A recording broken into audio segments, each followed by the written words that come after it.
So I'm going to facilitate this conversation here. I think we're all familiar with the proposition of advertising in the car.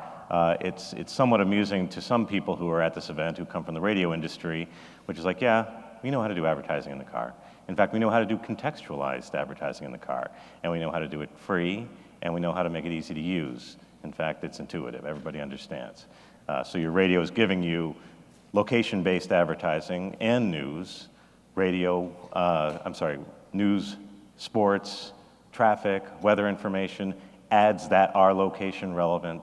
But we are talking about maybe something a little bit different in the connected car. And I think you'll find from our conversation today that, and maybe you already know this, nothing's really happening here, honestly. There have been some concepts that my fellow panelists and I have seen over the years. Harman has put some concepts out there, you know, these sort of drive-by Quiznos and or let your head unit know you're hungry and get a coupon for Quiznos, or maybe you're driving by Starbucks, or you're stopped at a traffic light and maybe an ad might appear at the bottom of your windshield, or the 3D head-up displays that paint logos and ads on buildings, purely in prototypes, don't worry. But what we're perhaps more familiar with is the ads that are starting to pop up on our phones. And I can't see anything from here, but I assume there are a lot of Waze users here in the audience and who have had the experience of entering our destination and Waze says, uh-oh, you know, are you the driver or the passenger? And of course you say you're the passenger, wink, wink, so you can enter the destination. But once you've done that, then you realize as you're driving, Waze is popping up all these annoying messages because it thinks you're the passenger, and it's not going to distract you.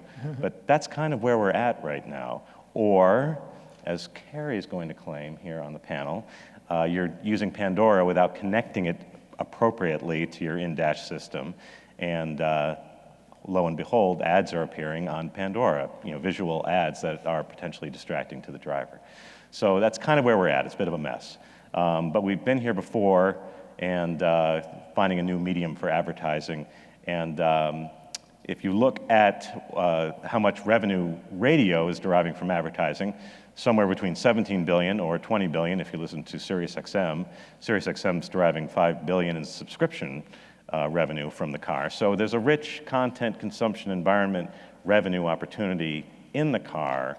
And so we think there's a there, and that's what we're going to talk about. So I'll try to get out of the way and let the panelists introduce themselves and give a little bit of their history and their perspective on this discussion. And I want to go to you, Joe, but you have a very specific initiative, so I'm going to leave you last. Okay. And I'm going to start at this end of the panel. So Ed, introduce yourself and your perspective on this topic. Okay, I'm Ed Cowan. I'm VP Ratings and Research for Cumulus Media. If you don't know Cumulus Media, we own just north of 450 radio stations in the United States, the second biggest group owner in 90 markets. And for those of you local, we appreciate that you're listening to WJR, WDRQ, and WDVD. Thank you very much for listening, and we appreciate that. Roger pretty much said it all. My friend Roger Longtoe telling you how wonderful the radio business is, that we have been in this business since the 1920s. We've been in cars since the 1930s. We know a little bit about how to monetize an audience. And I just was reading something yesterday. One of the bloggers in our business referred to radio as the cockroach of all media, because if somebody is to ask, well, isn't radio dying? You could have asked that question along with, well, do you think Eisenhower is going to be reelected? Because when TV came along, that was it. But I'll give you one quick number here, which is 246,700,000, and that is not the number of vehicles on the road in the United States, but it's close. That's the number of people that use radio 12 years and older, 12 years of age and older in the United States in a week. So we have some pretty good... we call that reach. Yes, that is called reach. That's right about where broadcast, pretty much all television is pretty similar to that. So I think we're doing pretty well on that basis, but we're also analog. So we're also looking for new ways to monetize the medium. And I won't monopolize the medium because I'll pass it on to Lawrence or Spotify. Hi, yeah, I'm Lawrence Kennedy, product manager at Spotify. So looking to define the future music experience for our Spotify users in cars. For those of you that don't know Spotify, we're a music service, about 100 million, over 100 million monthly active users globally. We have a free tier, which is ad-supported with audio ads and visual ads and video ads when you're in the mobile application, and also a premium tier for $10 a month in the US and various places across the world. Yeah, and so previously to this, I was at Pandora, also doing similar things and driving to get Pandora and over 100 car models during that time there. I'll hand it over to Well, Carrie. now Yeah. hold Do you on. wanna- do you You're wanna- at the forefront of delivering ads into cars today, and you're on both sides of this fence. So if I appropriately connect my smartphone and use Spotify, the screen will be darkened out, correct? For the automotive integrations, yes. Yeah. Okay. However, if I don't do that, and Carrie has some opinions on that subject, I am going to see visual representations on the phone. Yes, there's a possibility you will. Okay. I think actually we have ideas on solving that too, but I was waiting until the panel started to get into these ideas. Okay. All right, Carrie, please give us your perspective on this conversation. Oh, gosh. And introduce yourself by all means. Maybe I'll do that first. I'm Carrie Tilts. I'm the Chief Innovation Officer for Group M. Group M is part of WPP. WPP is the world's largest agency group. Group M is the world's largest media investment management group. 1 in every 3 ads on the planet is managed by our company. We have the absolute privilege to work with clients from many different kinds of sectors, including automotive. Ford is a client, Jag, Land Rover, Audi, VW, as well as other sectors like theatrical, Paramount, Lionsgate, Summit, NBCU, Netflix, financial, CPG, retail, et cetera. So very privileged to work in this industry. What I specifically get to do is think about emerging channels and looking at the blockages for us to have scalable opportunities for our clients. Our clients are large, and although they do a lot of testing with niche type opportunities, what they really want to do is get that reach. And so in the emerging area, understanding how to navigate and talk about the marketplace and help the marketplace get to a point with scalable opportunities is important. And especially in the emerging channel, technology is at the center of that. So we do a lot of work with the IAB, the Interactive Advertising Bureau, which Joe is from, to help us understand how to develop standards so that the plumbing is standardized, and also the rigor and the rules and the guidelines around that are compliant so that we think consumer first. So that's what I get to do. I'm excited about the connected car space because I'm a Detroiter, and I want to make sure that we move this marketplace forward so that we can create the plumbing, streamline the money, and then as well as make the experience safe for my 16-year-old son who just started driving. Carrie has way more to say than that, but we'll get to that. So Joe, if you could introduce yourself and what is the IAB's role in this conversation? Sure, absolutely. So as Carrie said, I work for the IAB, the Interactive Advertising Bureau. The IAB is the trade association for online media, for digital media. And so we have member companies ranging from the Googles and Yahoos of the world to the New York Timeses and Washington Posts of the world to the Spotifys and iHeartMedias of the world, and a whole bunch of other companies as well, all kind of looking at digital media and digital advertising and how that evolves. And about a year ago or so, maybe a little less than that, Carrie actually was one of a couple of members of the IAB who came to me to say, hey, cars are starting to happen. There's starting to be this dialogue going on about how do we monetize these cool services that are going to be delivered in car. And it's all starting from scratch. And it's not that we should transfer 100%, kind of everything that's been done on PCs and smartphones and tablets to the car. That's not necessarily appropriate. But where there are appropriate learnings or experiences, not just around what the creative looks like, but how it gets measured, counted, reported, what the KPIs are for it, those kinds of things, we should start a dialogue between the people that are building the cars of the future and the digital media companies that are going to be looking to provide applications, services, and content to keep people informed and entertained. So we started a connected car working group within the IAB. We are starting to talk about a number of different potential projects that group could take on, but mainly I just kind of want to start a dialogue with the right people who are, again, kind of building the infrastructure so that they know what the IAB has been up to for a while, and we know more where there's a good fit for some of our experience. So have there been any sort of first steps, first phone calls, any reaction, interaction? Internally, yes. Kind of within the IAB's member base, we've had a couple of conference calls now with this new working group. We have yet to reach out across the aisle in any concerted way. Although one of those conversations was with Jack and the TU-Automotive team. They hosted a webinar a couple of months ago on this topic. We're here today, and my hope is as we get into Q3, Q4, we start having some one-on-one conversations, maybe with some of the auto OEMs and others, and then kind of broaden the dialogue from there. So neither being embraced or told to, go pound sand. Neither yet. Hopefully more the embracing than the other. But, Okay. So since you're already doing some advertising in the car, I'm kind of curious, what your thoughts are on the kind of the state of play to sort of set the table for the conversation, if you could, Lawrence.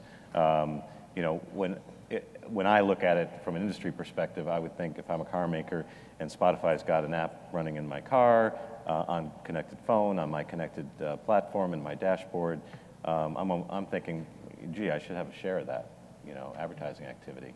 That seems like there's some kind of a revenue exchange there I should be participating in some way. What's the state of play today? Yeah, I mean, I think going back to Ed's point, I think that the ways you advertise in the car basically have already been solved by traditional radio, and they've been solved by SiriusXM. Like you have these two methods. Like you really can do audio advertising and you can do subscription advertising. I think there's small things you can do on top of those, but those are going to be the primary delivery mechanisms. And I think as far as it comes to the automakers, I mean, they're really adding value to their vehicles by adding services like Spotify to the car and having FM radio. I'm going to cut you off. Yeah? I asked you, is there any revenue share going on? Have those conversations occurred? So I think, we're all aware that SiriusXM has a revenue share with a lot of the automakers. Well, clearly SiriusXM is. And I think that there are avenues where those types of arrangements can work well. They're getting quite a bit of promotion from the automakers. They're using this to build their service. And I think if there's a value exchange on top of the money. Is that happening today? I can't tell you that that's happening for Spotify. And I know that there are other digital media services that participate in exchanges like that, yes. Okay. Do you have a thought on that, Ed? Not so much on that. Well, and in terms of what's in it for the OEMs, well, obviously broadcast radio has been there for years and years, and I don't think we've ever paid. But then again, if you had a car without a radio, I don't think anyone would really want to buy one of those right now, or even for many, many years. But I think where there's possibly something is, and Joe mentioned it, one of the things is metrics, and Carrie's going to mention it too. Right now, we don't have a whole lot of information other than, I don't want to call it anecdotal, there are studies that have been done, but they're usually one-off studies, some of the Edison things, a share of ear, or the infinite dial, just survey-based one-offs as against a continuing measure. The current measurement system, which I know all too well from just having joined Cumulus the start of this year, I've been to the last few of these conferences because I worked for Arbitron and then Nielsen, which acquired it, and was looking for ways to measure in-car listening, taking data off the head unit, out of the infotainment system. And I think we need to head in that direction because, as somebody I know, I think named Longto said, you can't monetize what you can't measure? You can't. Yes, you absolutely can't. Roger said that at this conference, I believe, 2 years ago. So. But you guys taught me that. Yes, Arbitron. we did. Arbitron taught you that back a few No years Arbitron, ago. no advertising. Yeah, exactly. No advertising. What's the And basis? it goes for both sides because Group M says, okay, what are we buying? How much should we pay for it? We need to have metrics. And so it's good to see there's at least something going on. I know Drive Time Metrics is headed down that road. Maybe a few others are. But the OEMs, we'd love to see some cooperation there because it's not being measured in our current rating system. All we know is whether you're at home or away from home. And so for us, we'd love to know what's going on in the car since a big chunk of radio listening is in the car. Well, Can I add on to that? I'll a go second? for it. All right. I'll So, bite my tongue. so there's two parts to that. I feel like I have a bad echo. One is the methodology for measurement that aligns with how we measure audiences in digital within the rest of the ecosystem, so that the connected car is not a standalone device relative to other devices where we've already agreed to the methodology for measurement. And the other part of it, I'm sure there's more, is the actual infrastructure, the plumbing for how we gather that information.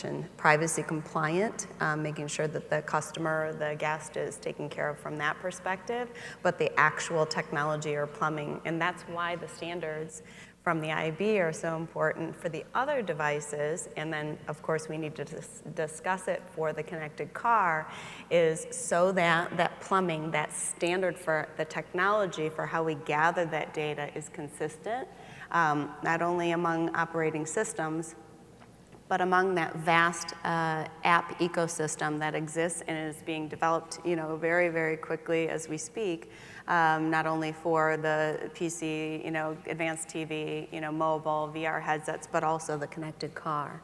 So we need to make sure that that dialogue does come together so that we can, evolve this area and plumb it consistently, and also agree on methodology where money can flow. And if I understand our recent conversations today correctly, you're not really a technologist per se, so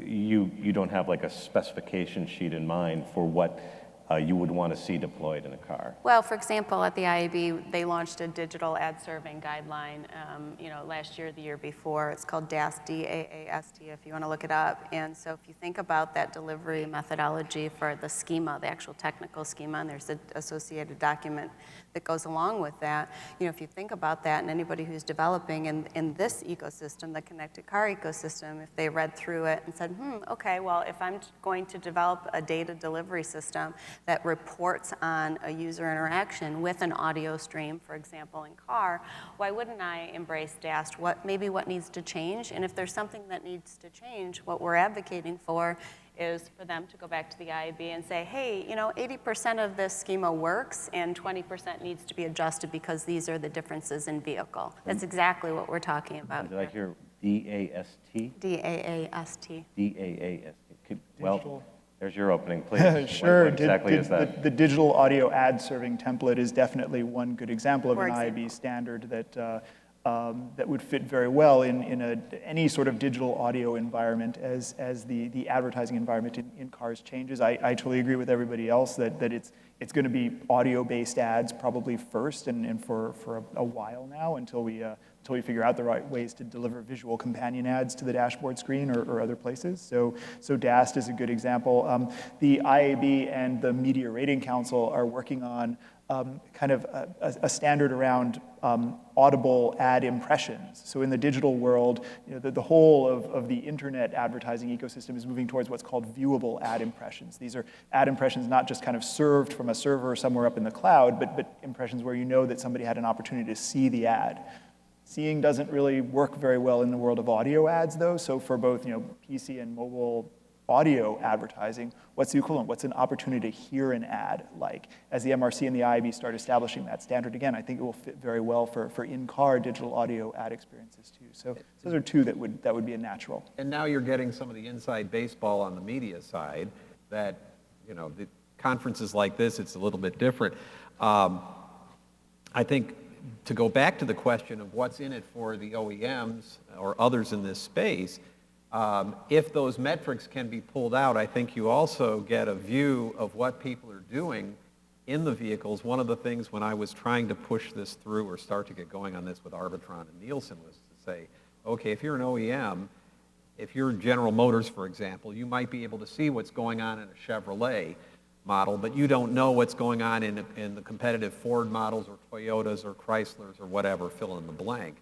But if there's someone out there who's acting as Switzerland, which is what rating services do today, even though we all hate them, and having been hated for 16 years, I know what that's like. But if you have a neutral work related? Yeah, I think it was. Okay. I think I was able to file something with the. It was See what happens after a while with that? I'm sorry. You get beat up too many times. But for product planning purposes, both on the OEM level, the Tier 1 level, there's a lot you can find out if you can see what your competitors are actually, what the consumer is doing in the car. And so that's kind of the what's in it for me. It may not be dollars, but it may be a lot of information that you couldn't get somewhere else, but you've got to trade it off by saying, okay, we're going to give you the data on an aggregate basis. So there's a couple of different reasons to interact with the driver. It could be, so right now we just have the radio as just your location, but what about the location and the status of the car, location and the status of the car and the environment around the car, the personal information of the driver.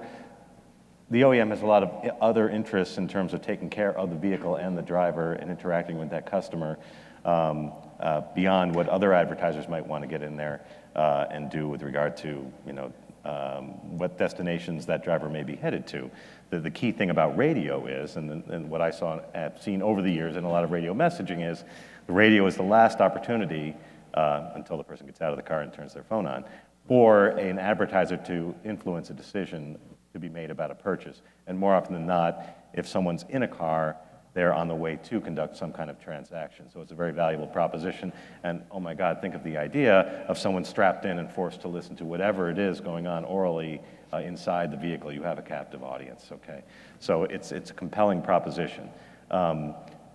Now, in that context, we haven't really even got to square one, even though we're already hearing that Google wants to, have this fully informed, advertising environment, that's the ultimate goal of Google in the automotive industry.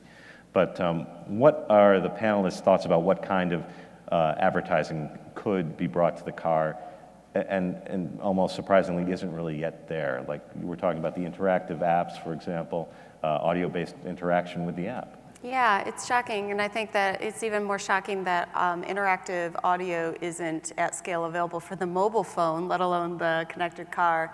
And I know that there's some inroads right now into the marketplace related to that, but the fact that it's not at scale is a little bit crazy. If you happen to follow Mary Meeker, who is a brilliant venture capitalist, she came out with her data pretty recently. I think it was in last few weeks. And she has a whole section, by the way, on voice and audio in her statistics. And interestingly enough, if you look at the upswing in terms of Google and the voice searches, it's like a hockey stick. And if you look at the fact that 1 in every 5 searches on Android is actually via voice, and if you look at the projections on when she thinks that voice, based on her analysis of the marketplace, is going to be at least 90% or higher in terms of full functionality in any or all environments. As we know, ambient noise, et cetera, are challenges. You start to understand. And if you look at the fact that last year the #1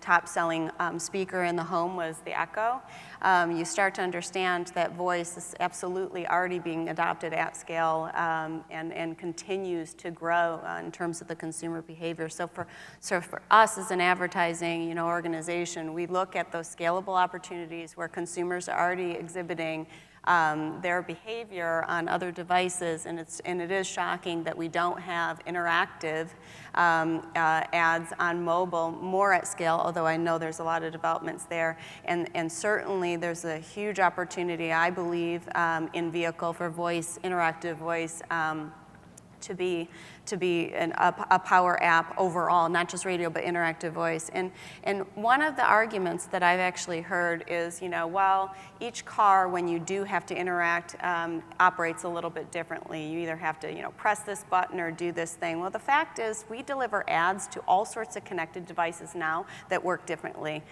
It's called responsive design. In advertising, we know that it's going to a particular kind of cell phone, thank you to the standards that were created for us to get that data. So we actually can change the design and the experience of that advertisement according to the destination technology. And so that shouldn't be a stopper in the connected car space. Actually, we want to lean in and have that dialogue for how to plumb that so that we can do those things, and so we can have interactive voice, to me, which is shocking to answer your question, what are we shocked about, isn't there right now.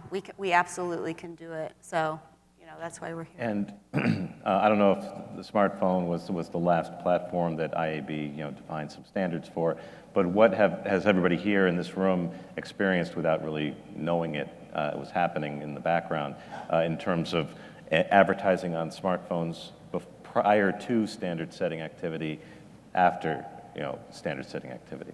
Yeah, so I guess a couple of things. One of the things that the IAB has done is define some standards around building ads that run in apps. The difference between an app environment and a browser environment. Browsers are sort of open. Anybody can kind of build anything in HTML in a browser. This is again probably too inside baseball, but standards that make it easier so that whoever has published an app, as long as it uses kind of the IAB's plugin, it'll understand how to run a richer, more dynamic ad. And of course, those ads are all very visual. I mean, the smartphone is so far outside of audio applications, a very visual environment, and I don't think that would translate to the dashboard sort of experience. But again, this idea that even if it's not something that's visible to the end user, kind of standardizing the plumbing, the stuff that runs in the background, how we build, how we deliver, how we measure ads, those are places where I think the IB brings a lot to this table. I would absolutely say the standardizing the methodology for digital video, and we all binge watch on our cell phones while we're maybe picking up for carpool or whatever,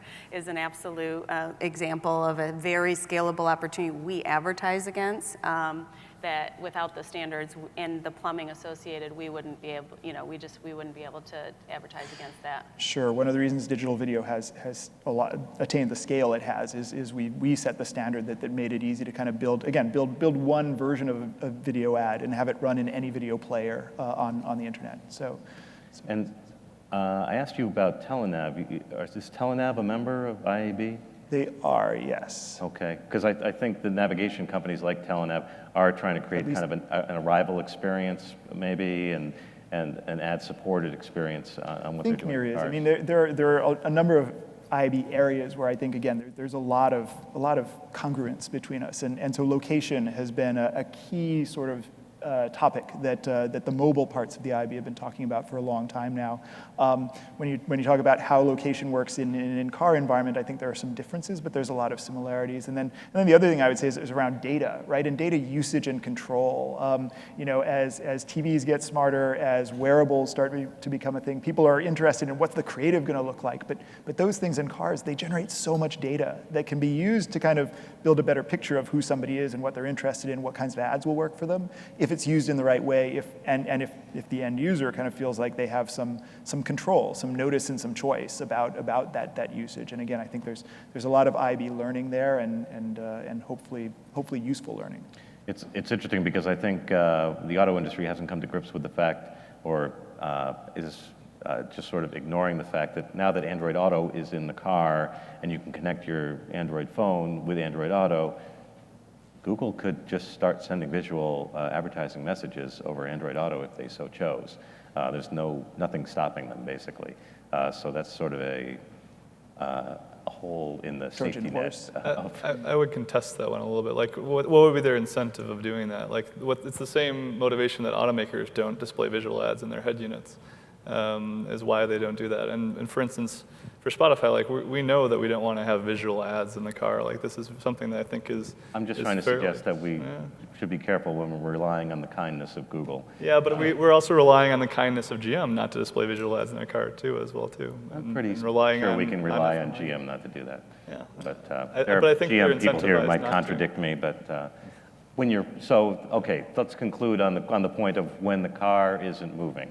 So how does each of us feel about circumstances when the car isn't moving? And I'll share my stupid 56-year-old story. I was surprised. I pulled up to a Starbucks, and all of a sudden on my phone, the Starbucks Wi-Fi message appeared because I'd been there recently, and it said, "Hey, you want Starbucks Wi-Fi?" But to me, it was sort of like wasted space taken up with a productive message potentially. But I'm looking at the car, and there's nothing basically. There's nothing communicating with me about my context in the car. It's a wasted opportunity, it occurs to me, but I don't know what you think. What do you think? I think I'm a little nervous. Ads when the car is when the car is stopped, because we don't know what the situation is on stopped. Stop can be just, I'm at a red light. Okay, I'm looking around trying to figure out, is this where I'm supposed to turn? Is it not where I'm supposed to turn? What's that, who's doing something in that other car over there? I think because the context can vary so much, and just because this is a litigious society and OEMs have deep pockets, I think it's something that would make me nervous. Not a fan. I'll introduce you to some of the GM people here. Lawrence? Yeah, I mean, I think it's all about just making a seamless transition. When the car isn't moving. Yeah. So I think we've already talked about when it's moving. I completely agree with you with voice interactive ads. I think that is something big that's kind of being missed, and we've already been testing this actually on mobile. And I think that would be a very key thing to support in cars. If you have the audio channel, being able to respond to the audio channel. Spotify, visual metadata, advertising information when the car isn't moving. So as you exit the car, I don't think it's just like a pop-up ad. I think there's graceful ways Not of doing it. exiting the car. I mean, when you are in the car is running and it's not moving. You might be in a traffic jam at a stoplight, you might be pulled over. I don't think that's necessarily a good place to advertise if you're stopped. I think all right. on disconnect is a good place to advertise. Carrie, I think you have a different perspective. When the car's in park and the accelerometer in the phone reads it's not moving, you should allow visual interaction, and at that point it should be highly relevant and visually based on maybe preferences like I have a loyalty card at Subway, I shop at Target, I am a loyal customer of Marriott, I want to receive messages from them. I absolutely think that there should be visual when the car is indicated in park, or when the accelerometer when the accelerometer on the phone reads 0. And those are the kinds of But protocols. technically, the industry needs to have those discussions. Yeah, that's what I mean. Yeah, you're That's looking why we're here. We would like to discuss those things and make the rules so that we all can have a common language conversation about when and where it's appropriate to advertise and in what format. That's why we want to start the discussion. I don't know if you have a horse in that particular race, but you have a comment? Not so much yet. I feel like this is the kind of thing where I want to facilitate that conversation, but as somebody who lives in Manhattan and doesn't actually own a car, which will probably get me thrown out unceremoniously, like I don't have enough experience. I rented one last night, and like, you know, the screen, I'm thinking about this conversation, thinking You about use that all that kinds of screen cars, you and- just don't own a single one.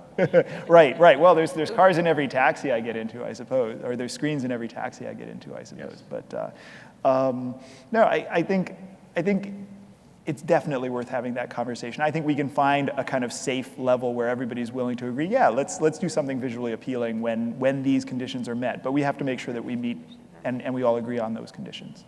Okay, please thank the panel, and I don't think we have any time for questions. So thank you very much, panel. Thank you, Edward.